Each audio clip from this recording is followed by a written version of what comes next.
Annikki. Today's April 3rd, 2019, and as you know, we're in the library of the Finnish Cultural Center in Farmington Hills, Michigan, and we're going to have a conversation about your experiences and your parents' experiences in Finland during the war years of 1939 and your growing up after that. So, and you know, my name is Louise Hartung. I'm serving as the producer and director for this video that will be parts of a number of interviews that we're going to be showing at FinFest USA here in September 2019. So would you tell me your full name and when and where you were born? Annikki Kurvi, and I was born in Finland in a little town called Kitee. And when did you come to the United States? How did you do that process? We left Finland 1962.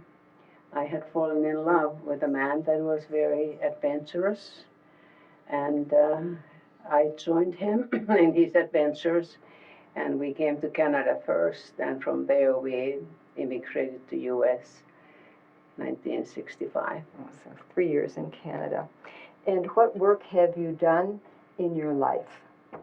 My first degree and work was as accountant, and after I had my son, I went back to my studies of psychology, and I had a degree in that, and then I moved into social work and had a MSW in social work, and I started working as a psychotherapist. And what kinds of activities, either volunteer or otherwise, have you done with Finnish American organizations in this area?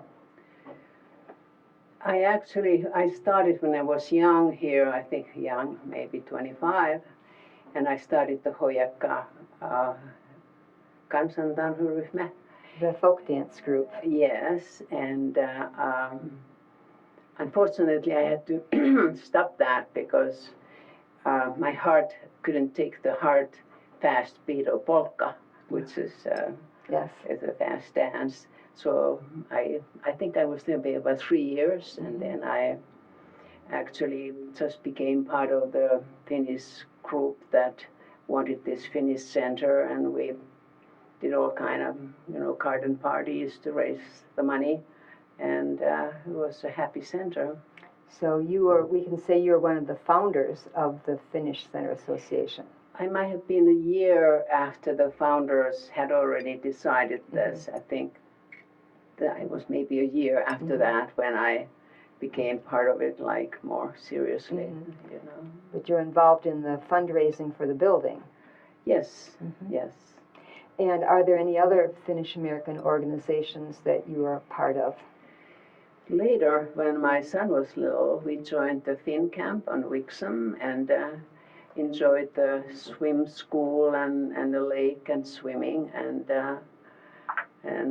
activities in a restaurant and all the nice things that they had to offer. Yes, so. It is a wonderful place. Now, would you tell us about your mother and your father? Where was your mother born, and what was her name, and when was she born? My name was Helmi, and she was born 1906 in Ruskeala, which is another part of Karelia that is no longer belongs to Finland. And your father? My father was born 1902 and was born in a different parish or section of Karato Ukuniemi, and but they must have been like maybe walking distance or they skied to each other because they they found each other. It was not far, maybe 10 kilometers And or something. what was your father's name? Heikki. Heikki. So how old were your parents when the first of the wars began, Winter War? My father was 37 and my mother was 34. and you said you were living Karelia, and will you tell us about what happened to your family because of this first of the wars starting? I think because they were so close to Russian border, like really close. I know my mother had to be evacuated once, just very quickly because the war front was approaching. But she could return, and the second time was more serious. They already knew that their land and their house and everything was going to be left on the Russian side. So then they evacuated permanently with whatever belongings they could get. And my father was in a war already, both evacuations, he was in service of the war. So your mother was alone, didn't have your father. Do you have any brothers or sisters? I have a brother that was 6 years old, and I wasn't yet there because I was waiting to be born. I think my mother was pregnant that time, and but there were family around. It was the family. Both families had lived in that region for a long time, so there were my mom's sisters and my father's brothers. Not brothers often because they went to war, but sisters. Yes. Yeah. And your father, what work did he do in the war? He was in the army, and what kinds of He was too old, and I think if he was in a armed service training, it was so long ago that he did not qualify for the battles. But he had studied, I think, accounting and economics. So I think he was a recorder. He said that he was in a front area, and I don't exactly know what kind of recordings he was responsible for. But so he wasn't actually in the battles. He was. No, he was too old. 37, and I think it was 20 years ago. If he was like an army training, so. So your family evacuated twice, and can you tell us where they went from here to here to here? And yeah, since the family was around there was, I think it was my father's sister had a farm not too far from the farm that my parents had to move from, and they offered my mother a place until I was born. So I think my mother was there like 3 or 4 months, and I was born in my aunt's house, and that was the first evacuation place. And when I was 5 months old, my mother was again alone, me and my brother, and moved close to Helsinki, Kerava, where already some other family members had been evacuated. So in Kerava, they were there only for 2 or 3 months, but they had some of their sisters or brothers already living in that area, or they were not yet living, they were there in evacuation. And then there was one more trip, was I think in a month or two, government and my father had come to terms. They compensated some amount of the land that he owned, and he had to pay some, not so much. But they were directed to go to Rajamäki, which is also very close to Helsinki, and they were giving a acreage, raw piece of acreage that had few fields and forests, no buildings other than hay barn, and there's no services, and they settled there for the summer. They, I think, built the shelter inside of that hay barn that was good enough to keep the rain away and whatever had to be kept away. And literally, I don't know how they survived there. There was closest store was like 2 miles away, And my brother was 6, and my mother or so, but they survived. And then that was already when the ceasefire started. So towards the middle of the summer, my father was let go from his activities from war. And then he and whoever was around started building our permanent home. So was that summer of 1940? That was 1940, yes. And about how long did it take for your family to be evacuated from that area in Karjala over to the Helsinki area? Was it a matter of days or weeks? No. Since I think my mother had to leave in the end of March or beginning of April, and I was born there May 25th, and we were in Rajamäki by the July 15th. So I was a baby, and I think I suffered in evacuation. My mother said that she couldn't believe that I didn't get enough milk, but with that kind of life, I think she did not have enough milk, and the doctor just told that you just have to start feeding him porridge or something, and that's what they did. So, but they were those difficulties with the evacuation. So you just didn't have the farm in Karjala.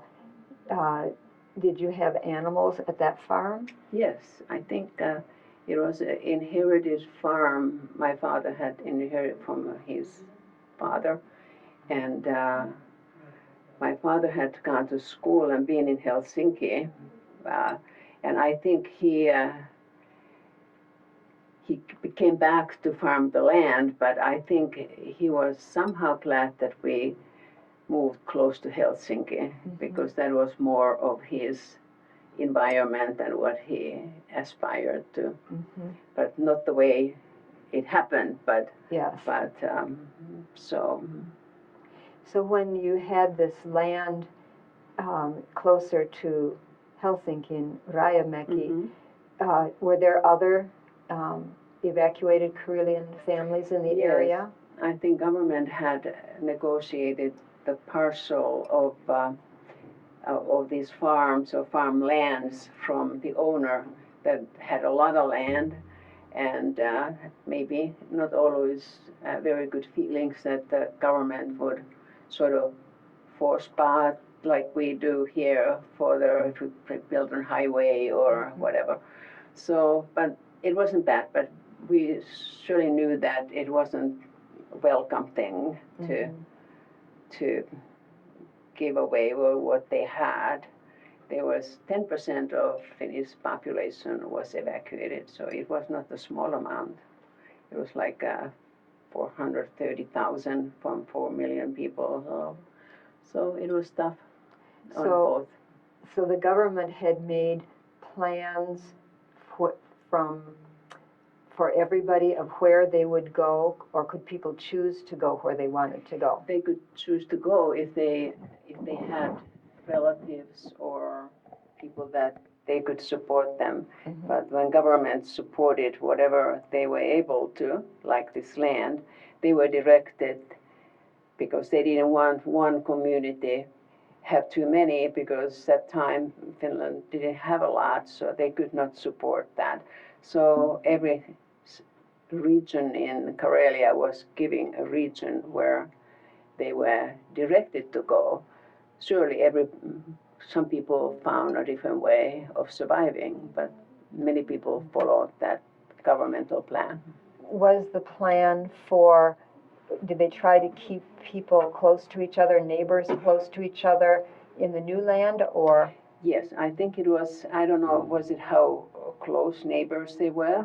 But when I look at the Karelian map now, and I see the names as a child, I heard every name.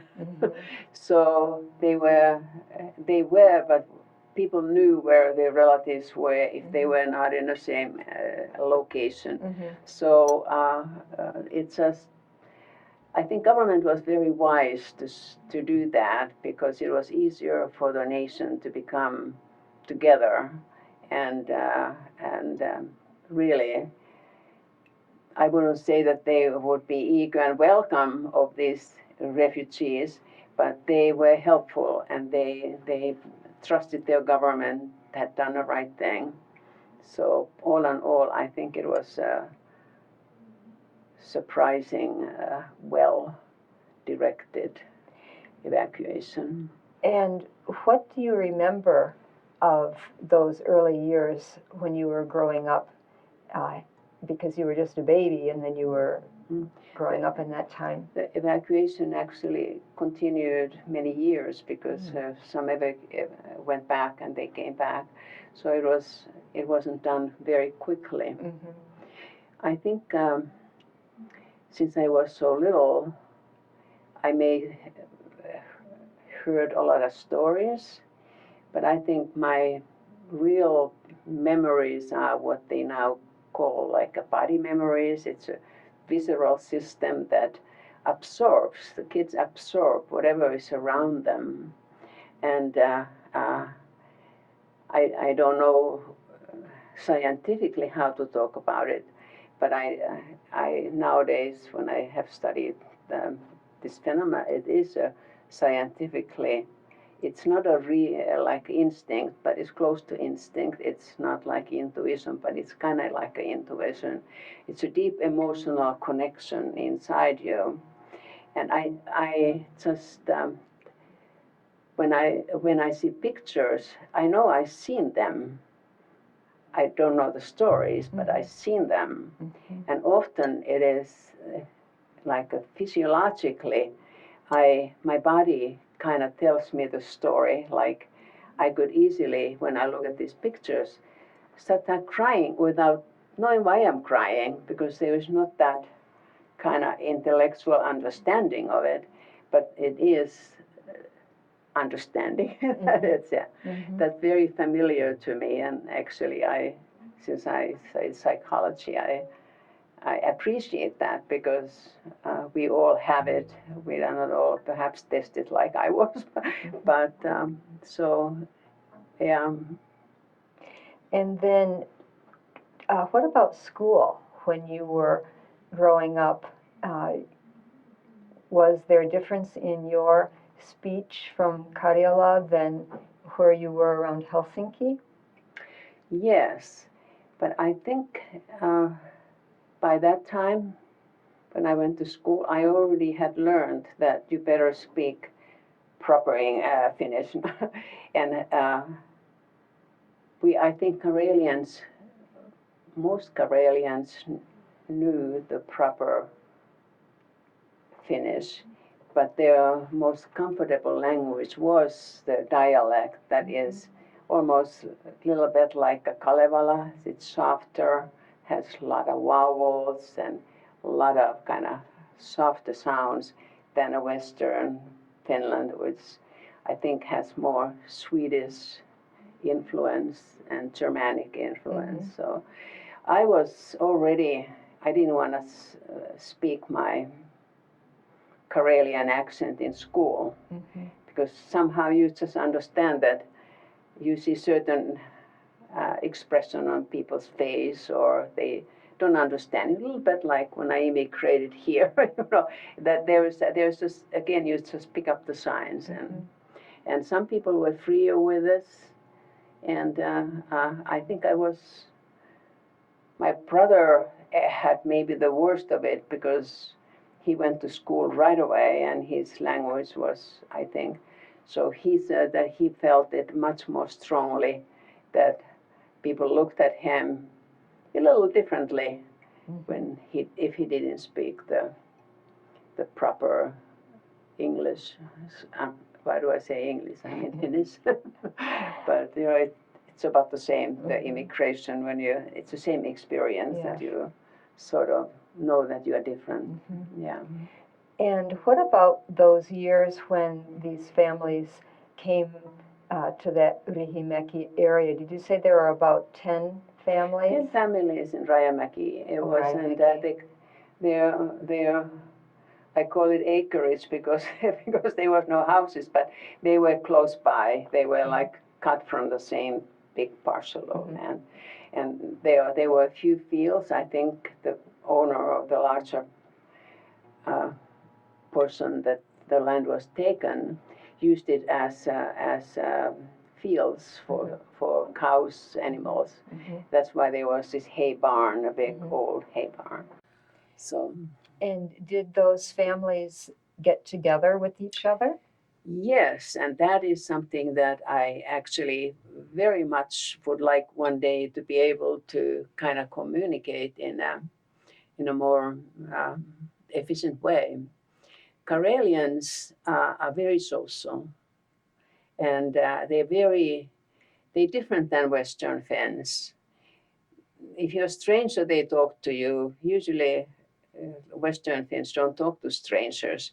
They touch easily and they tell their story, and that's what happened in that my Karelian community. Every other week they got together and they named it like storytelling in Finland is tarinoita, but Karelians said it turinoita. So there was this language that kind of a difference. So they had that like a storytelling evening, and they served coffee and pulla and other stuff, and they told their stories about evacuation. And sometimes they were crying, they were laughing, but they were like one big family, and that was extremely comforting. And when everything outside was so unsafe, Rajamäki was bombed on a jatkosota because there was a railway and there was a distillery of alcohol there, big, So it was so comforting, and they were singing. They loved singing. And I thought that would be some lesson for people to learn, that you have to get together and you have to share and you have to find something that helps you tolerate the chaos and the stress of that. Maybe I try to write some kind of story about that, but I think it's very valuable. Have you ever had the chance to talk with either those people in your 10 family area or other people who were evacuated from Karjala, to now that you're an adult and you have more understanding of this experience and how people survived it well? Very few. I was very fortunate that I have a sister-in-law who I met first time in Canada. That we were born in the same little city of Kite, and she became my sister-in-law. And even the whole my stay here was because of we understood each other so deeply of all that. That was such a comfort, because I think there is something deeply human need to be understood that way. And I think she died a year ago. I miss her terribly. So sorry. But that you need people. She was the first one. And I had a couple other families that became that way important to me, because someone understood, because experience was same. And so it's valuable, I think, to make something more out of it. You mentioned your godmother. Was she was she a blood relation of yours or a family friend? You mean the sister-in-law? No. Earlier today, you mentioned your godmother. Was she evacuated with you? Yes, and actually she lived with us for at least till I was 7. And I think that's another thing is that when my sisters were born, she became like my protector because I had 2 sisters born within 11 months, after. They were war years, but, they were not part of the evacuation. So, yes, So that was another gift. And one of my father's brother never married, and he also lived with us, not as long as my godmother, but he lived with us. And another kind of safe adult figure that could guide and love you. Well, they were important, very important people. Now, I see that you have brought some things from your family that you're going to share with us. What would you like to start with and tell us about it? And Glenn will be taking pictures and close-ups later, but what would you like to start with? I'd like to start with my I think it's another thing that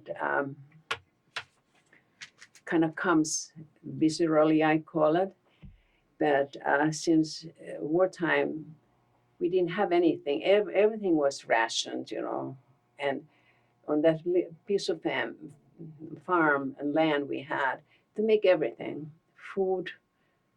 There was no stores around to buy anything. The Finland was not allowed to make commerce with the other part of the world during the war years. So everything was made. Soap, we made soap. We made, my mother grew flax and knew how to process that all the way into the thin yarn and have looms that she would weave many different kind of purpose and these were rough. They were meant for more or less from outside activities like in where the animals were, that they were used differently. And then these were used inside, these were like kitchen towels, my initials, and these were for face and hand towels in the bathroom. Now, did she make those for you with your initials? Yeah. Oh, wonderful. They made when you get engaged, then you know that you need them. So, and there had to be a dozen of this and dozen of that. And no, she made tablecloths. She made tree rugs. She was one homemaker that I appreciate very, very much. And well, I don't know, nobody appreciates this anymore. So, but it's good if you take pictures. And these are my uncle that was a wood carver and made these. And are those from birch bark? Yes, and many other things, big storage bins and what is the function of that carved piece for your mother? This one was in a spinning wheel that they were all kinds, but this was a decorative one. So that you would, wool or like a raw linen that flax, whatever it's called, before it was made to the thread. You tied it to here, so it was, and from here you will fed it into your spinning wheel, and you had to make it thin or whatever you were trying to, whatever cloth you were trying to do, you make thickness that was fitting to that cloth. And so your uncle decorated that for my her? uncle decorated that. And this one is from my godmother. And this was the story is that when soldiers had long evenings and they had nothing to do, they were inventive. They did all kinds of things. And this one is just a box, just a wooden box. And I think the colors, I don't know where they got the colors. Maybe they picked blueberries and raspberries or something. They were not like professional paints. And this is the Karelian, the colors were black and red. And these are straw. And they use that for decoration, cutting straw in all these little pieces. And this is from the war 1944, the last most horrible war that turned out to be in the end, So treasure that. And then these pieces? Those people are all for weaving, and these are my uncle made. I don't know what they call it in English, but you pull the yarn with this and you pull the yarn with that. And here you tie the yarn that and you use it as a shuttle. Yeah, and Shuttle. they make a bigger shuttle. I have them there, but I don't want to. So these are the treasures from wartime. Yes. And so your family grew flax? And my mother was trained really as more than a homemaker.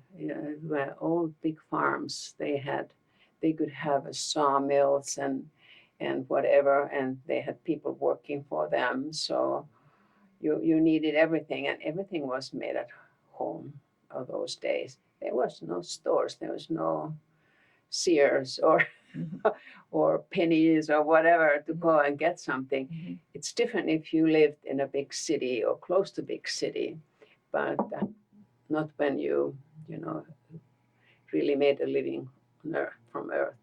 And did they have sheep also? Did she spin Sheep, from wool? chickens, everything that you could make good use out of it, and everything was slaughtered at home, and every part of the animal was used because food was shortage, and if you had extra, you gave it. I think army mostly, and then it was of course black market. You gave it to people that were starving. So it was a kind of milk was rationed. I think you got a deciliter of the milk. Everything was rationed from 39 till 45, at least 45. So when it's a different life.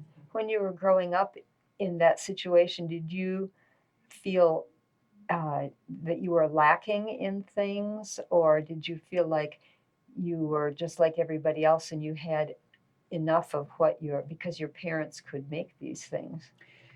Everybody in Finland didn't have much those years. I don't think it was so much that.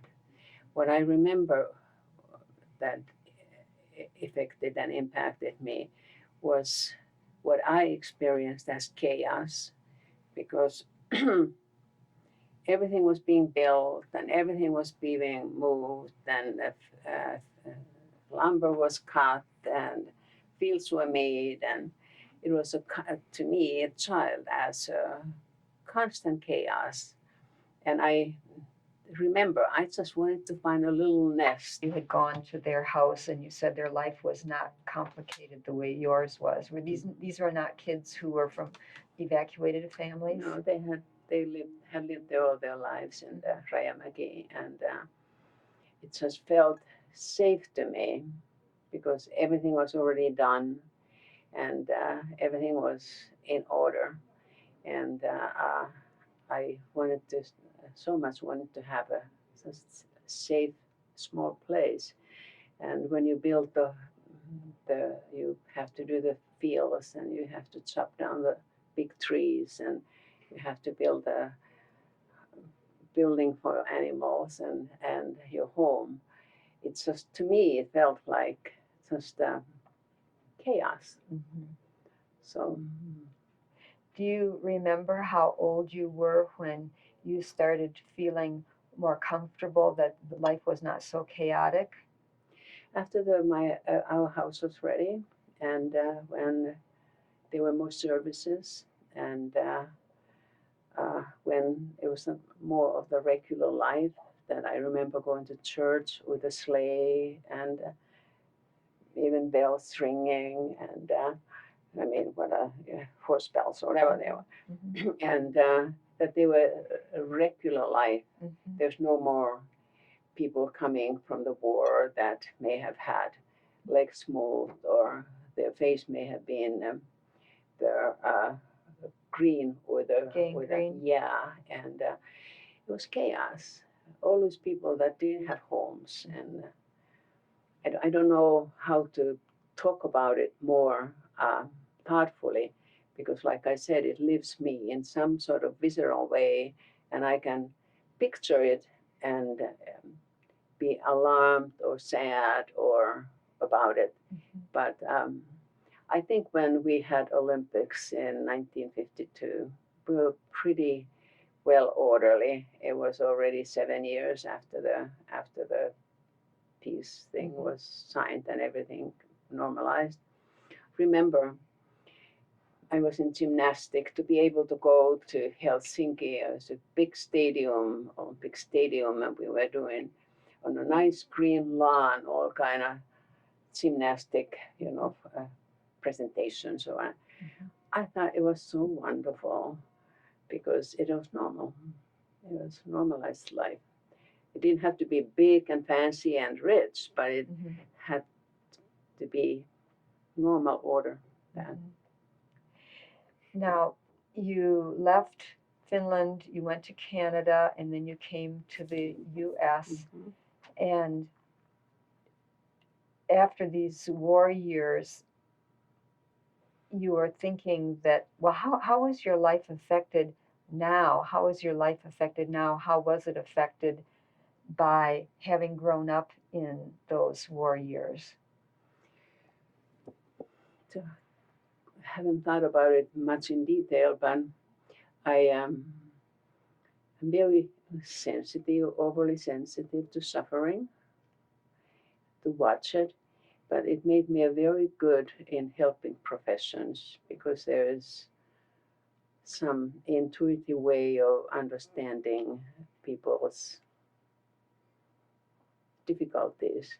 So it's not the easy way to live as a helping professional, but it fit me very well, and I do value that very much.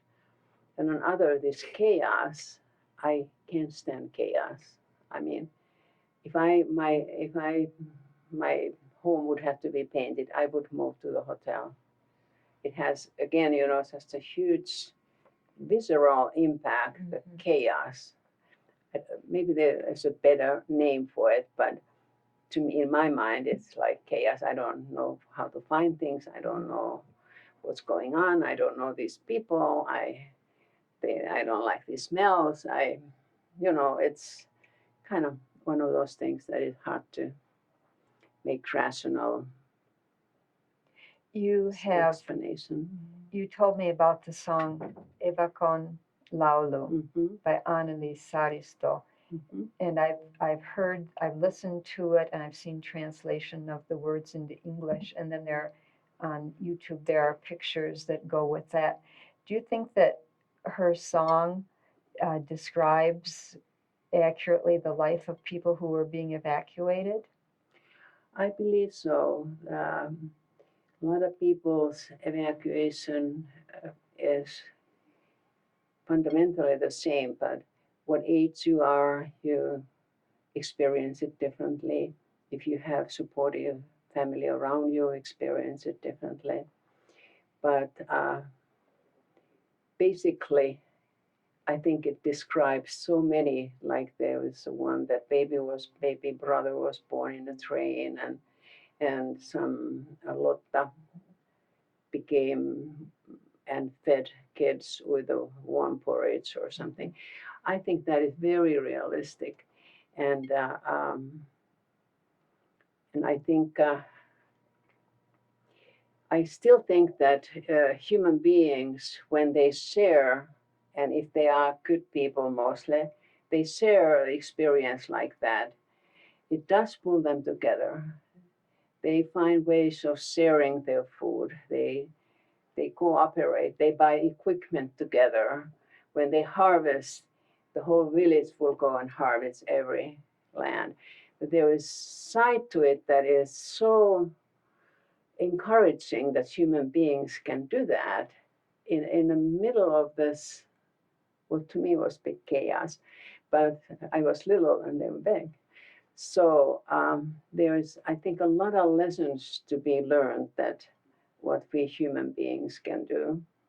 And I always think that if you have to have a government that gives you basic services like health, and you have to have hospitals and doctors and where to buy food and that stuff. But beyond that, if you have that kind of sharing, cooperative attitude, and you help each other. You have a teacher or a mentor for somebody that doesn't know something, and do that. I think human beings can overcome almost anything if you are healthy and willing to work. If you are not healthy, you won't have a good life under those circumstances.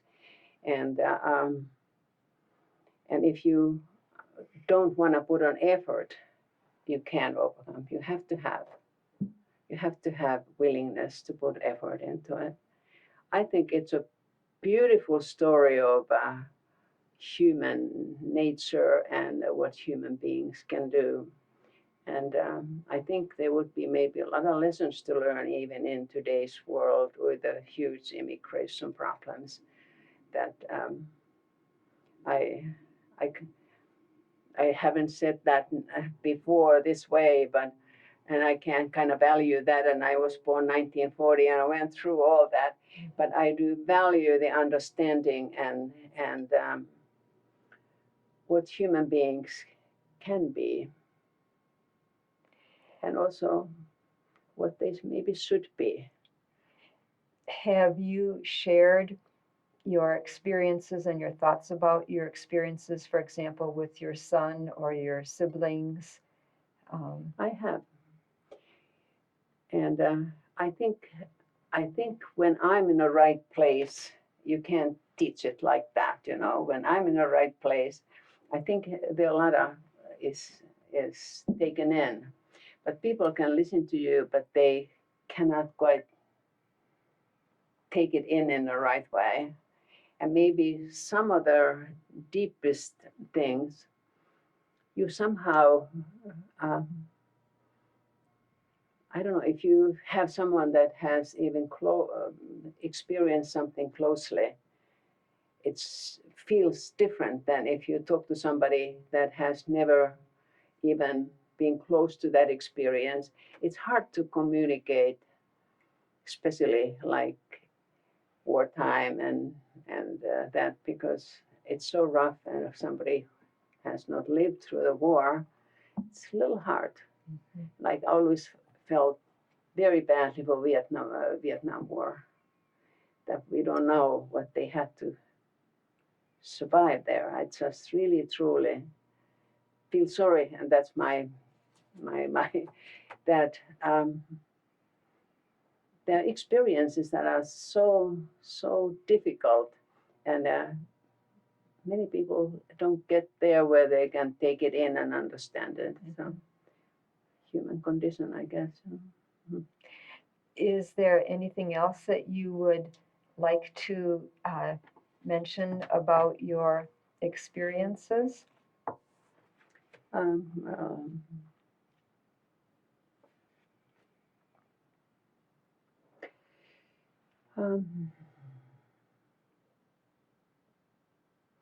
Like I said, that there is both sides, and when I look at my family pictures, and when I look at the early pictures where there was so much pictures?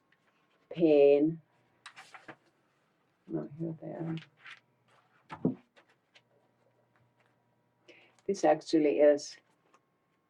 This is before the war of my family, and this one is my father is already being drafted, and my mother is pregnant, and there's my brother and some cousins, and this one is a Kerava. That was the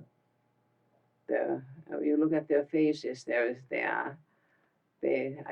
tell a lot of story. They are so scared. And this one was when we ended up in Rajamäki. This is my youngest sister. This was 1944, and it's just it is just tell the story. I don't have them with me, but I don't think I have them with me. But with all that my family turned out very well. And I just want to show the pictures. This was not that far away from these. We were we were good. So it's not hopeless. It's not hopeless. And this one is this one when my mother was 80, and so I don't know what to say about human nature and how we overcome. By the way, this is my the box. Yeah, It is very beautiful. So I think if I could get my brain together with my heart, would like to put this one into more precise way of speaking of this. So, do you think that as a result of preparing for the interview, you've gotten any other ideas or understandings of your experience that you didn't have before? Yes. And I think it comes truly after going back and looking at it a little differently than then. Like now, I see the huge benefit of the struggle that has taken place. I used to see it more still like hopeless, like there was nothing good in it. But with maybe life has taught me many lessons of very importance in many ways. So now it's more peaceful and truly thinking that there's always the other side, and you should never think that things will end up without the other side. That there is the sun will shine again, and so that was the biggest lesson. And I hope I can somehow make it part of me everywhere I go.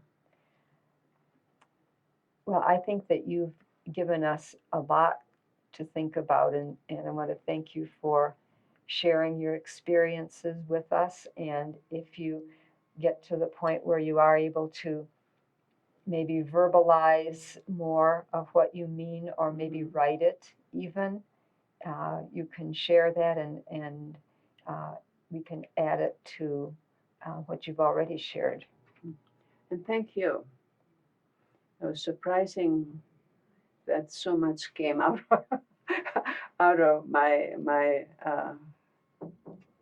wondering about these things. So thank you. Mm-hmm. Well, it's very important that we save this history, and I think we can look back and learn something from it. We should do more of that.